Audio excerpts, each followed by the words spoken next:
வணக்கம். நம்மோட பாண்டியன் ஸ்டோர் சீரியல்ல வரக்கூடிய எபிசோட் எந்த மாதிரி விஷயம் நடக்க போகுது சொல்லி நம்ம முந்திரலாம் பார்க்கலாம். இங்கே பாண்டியன் மனசுக்குள்ள ஒரு இது இருக்குது. ஸோ அவள் சின்ன பொண்ணு அவள் தெரியாமல் ஏதோ ஒரு விஷயத்த பண்ணிட்டான், நாம தானே மன்னிச்சு விடணும் அப்படிங்கிறது பாண்டியன் நினைக்க ஊசுறாங்க. இங்கே மயிலுக்கு மனசே இல்லாமல் திருப்பி இங்கே வீட்டோட வந்து ஸோ கதவை தட்டி என்னை இது பண்ணுங்க அப்படிங்கிற மாதிரி இங்கே மயில் வந்து சொல்ல ஊசுறாங்க. அதே மாதிரி இங்கே மயில் வந்து வீட்டில் அதாவது ஸோ கோமதியோட அம்மா வீட்டில் போய் ஹெல்ப் கேட்க ஊசுறாங்க. அவங்களும் சரிம்மா வாமா நீ பண்ணது தப்பு தான், பட் இருந்தாலும் நீ அது தப்புன்னு சொல்லி உணர்ந்துட்ட. ஸோ அதுக்கப்புறம் நீ கண்டிப்பாக இது மாதிரி தப்பு பண்ண மாட்டேன், நான் பேசுகிறேன் வச்சுருங்குது.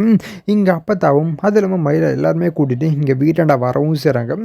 இங்கே கோமதி ஏண்டி உனக்கு ஒரு வேலை இல்லை அமைச்சிருக்குது சொல்லவும் செய்கிறாங்க. இங்கே கோயிடு வந்துங்க பாரு, இனிமேட்டு நீங்கள் வந்துட்டு இருந்தேன்னா அவ்வளோதான், உனக்கு மரியாதை கேட்டுன்னு பார்த்துக்கோ அப்படிங்கிற மாதிரி ரொம்ப ஒரு இதோட ரொம்ப கத்தி பேசவும் செய்கிறாங்க. இங்கே அப்போ அந்த எதுக்கு இப்படி பேசிகிட்டு இருக்கீங்க, அவள் தான் மன்னிப்பு கேட்குறாள், அப்புறம் என்ன அமைச்சிருக்குது. அப்போ தான் வந்து இங்கே கேட்கவும் செய்கிறாங்க. அப்போ இங்கே சரவணது எல்லாம் இங்கே பேசி திருப்பி அவன் இந்த வீட்டிலே கொண்டு வந்துடுவாங்க போல், அதை மட்டும் பண்ணக்கூடாது அமைச்சிருக்குது.